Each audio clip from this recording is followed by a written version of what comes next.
초기 기독교는 지중해를 사이에 두고 현재 이집트 문화권인 알렉산드리아, 이스라엘 문화권인 예루살렘, 터키 문화권인 안디옥, 그리스 문화권인 콘스탄티노플, 이탈리아 문화권인 로마가 교회의 대표적인 근거지였습니다. 그런데 이곳이 아닌 변방의 북아프리카의 카르타고에서 초대교회의 대표적인 사상가들이 태어나게 됩니다. 그중 대표적인 인물 중 하나가 바로 오늘 우리가 살펴볼 테르툴리아누스입니다. 테르툴리아누스는 약 160년경 태어나 225년경 세상을 떠납니다. 북아프리카의 카르타고는 로마의 침략을 받고 식민지화가 진행되며 라틴어가 강제된 첫 지역으로 제2의 로마라 불리며 전 영역에서 로마의 라틴 문화가 자리잡게 됩니다. 테르툴리아누스의 아버지는 그런 시대의 총독관저의 백부장으로 일했고 그 역량으로 아들에게 법률 공부를 시켜 변호사가 되게 합니다. 세상을 지배했던 로마의 대표적인 사상이 바로 로마법이었습니다. 이 로마법은 당시 세상의 모든 사고를 지배했던 그리스 철학과 대비된다고 보면 됩니다. 왜냐하면 로마와 로마법을 중심으로 기독교를 이해하고 발전한 서방교회와 그리스 철학을 중심으로 발전한 동방교회가 초기 기독교가 갈라지게 되는 가장 극명한 기준이 되었기 때문입니다.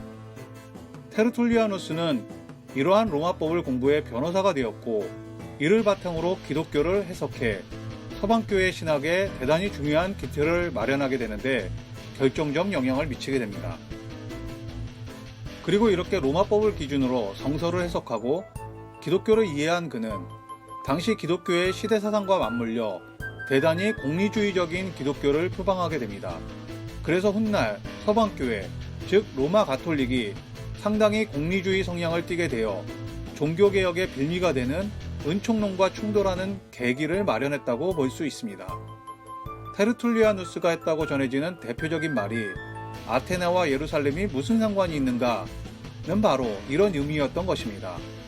아테네라는 말은 바로 그리스 철학을 말하는 것이었고 기독교를 그리스 철학으로 이해하려 했던 소위 동방교회의 사고에 대해 강력하게 비판을 하며 그것은 오히려 기독교를 왜곡한다고 말했던 것입니다.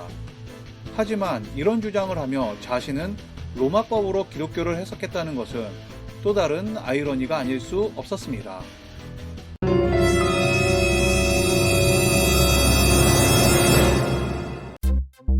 북아프리카는 기독교 박해가 가장 극심했던 지역이었습니다.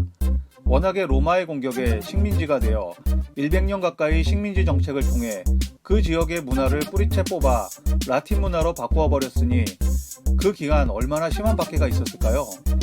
일제히 30년간의 식민지 정책만 해도 어마어마했으니 상상하기 힘든 박해가 있었을 것입니다. 그런 지역에서 로마의 녹을 먹던 아버지를 보며 로마의 법을 공부했던 테르툴리아누스는 기독교와 상관없는 삶을 살았습니다. 하지만 강직한 성격에 법을 공부한 그는 법정에서 기독교인들의 모습을 보며 전환점을 갖게 됩니다. 그것은 기독교인들이 자신이 믿는 신을 부정하지 않으면 목숨이 끊어지는 상황에서도 의연하게 죽음을 선택하는 모습 때문이었습니다. 강직하고 정의롭고 이상적인 것을 추구했던 로마의 문화에서도 자신의 신념을 위해서 목숨을 끊는 일은 쉽지 않은 일이었습니다.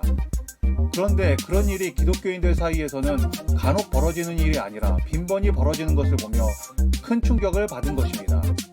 테르툴리아누스는 스스로의 무죄를 주장하지 않고 아무런 변명 없이 신앙을 지키기 위해 죽음을 선택하는 기독교인들을 대신해 변호의 글을 남깁니다.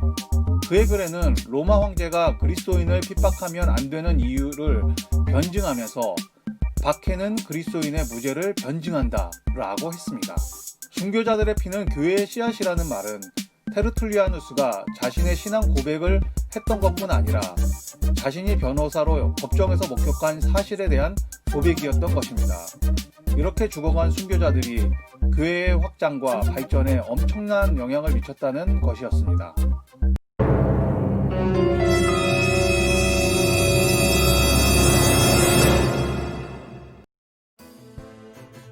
테르툴리아누스에 대해 장피에르라는 신학자는 진리에 미친 자라고 말하기도 할 정도로 대단히 개성이 강한 인물이었습니다. 게다가 로마의 법률학자이며 아프리카의 엄격한 신앙의 전통을 이어받았습니다. 그래서 로마 가톨릭이 세속화되고 있다며 도덕적, 윤리적 수준 자체가 낮아진 것을 극도로 경계했습니다.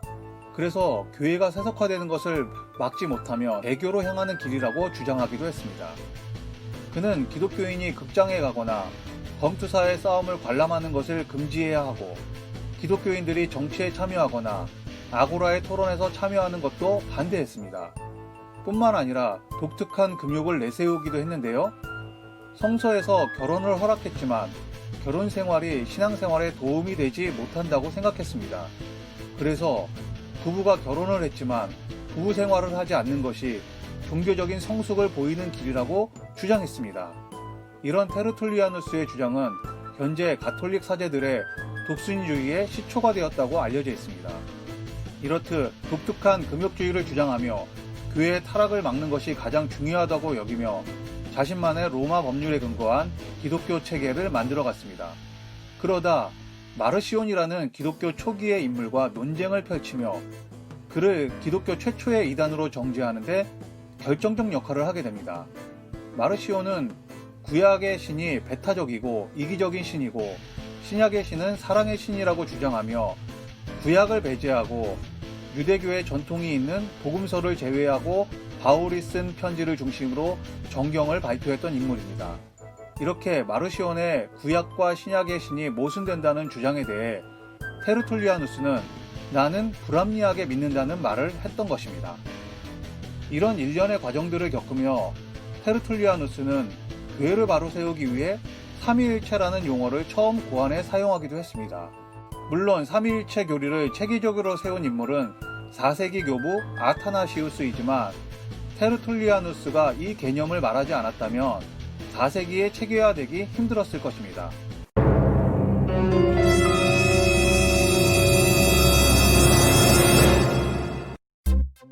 테르툴리아누스는 성부, 성자, 성령을 세 인격체로 보았습니다. 이것은 로마법의 개념이기도 했습니다. 로마에서 성인 남자는 인격체이지만 여자, 아이, 노예는 인간이긴 해도 인격체가 아니었습니다. 이런 의미에서 성부, 성자, 성령은 각각 독립성을 띤 책임자인 인격체로 보았던 것입니다. 그리고 이 인격체가 친밀한 관계성 속에서 하나의 실체를 이루고 있다고 본 것입니다. 그래서 기독교의 신은 로마의 신과는 달리 인격적인 관계를 맺을 수 있는 신이라고 생각했습니다. 그에게 신앙은 신과 얼마나 인격적인 관계를 맺을 수 있는가 없는가로 구분되었는데, 신과 인격적인 관계를 맺기 위해서는 철저한 금욕적인 삶이 요청된다고 본 것입니다. 이런 테르툴리아누스는 로마 가톨릭이 점점 세속화되는 것에 회의를 느끼고 몬타누스파에 빠지게 되는데, 이는 초기 기독교가 이단으로 정죄했던 곳이기도 합니다. 마르시온의 이단에 대해 누구보다 앞장서서 교회를 변증했던 그가 시간이 지나고 몬타누스파에 빠졌다는 것은 역사의 아이러니가 아닐 수 없습니다.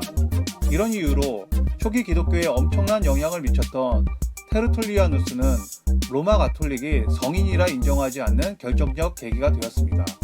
2000년이 지난 후 여전히 기독교인들에게 가장 많이 회자되는 초기 기독교의 교부인 테르툴리아누스의 삶의 여정은 지금의 교회에 어떤 의미가 되고 있을까요? 테르툴리아누스가 분투하며 고민했던 신학을 자기의 신학에 맞춰 사용해 썼던 서방교회는 그의 삶의 고민은 받아들이지 않았던 것 같습니다. 그리고 여전히 그가 한 말이나 글은 가져다 쓰면서도 그의 삶에 대해서는 관심이 없는 것 아닌가 싶습니다. 교회가 믿고 전파하는 것이 절대적인 권위가 있는 것은 교회가 사도들로부터 전승받았고, 사도들은 그리스도를 통해 권위를 받았고, 그리스도는 하나님으로부터 권위를 부여받았기 때문이라고 역설했던 테르툴리아누스는 교회 밖으로부터의 그 어떤 진리도 받아들여서는 안 된다고 외치며 마르시온의 사상에 정면으로 반대했던 인물입니다.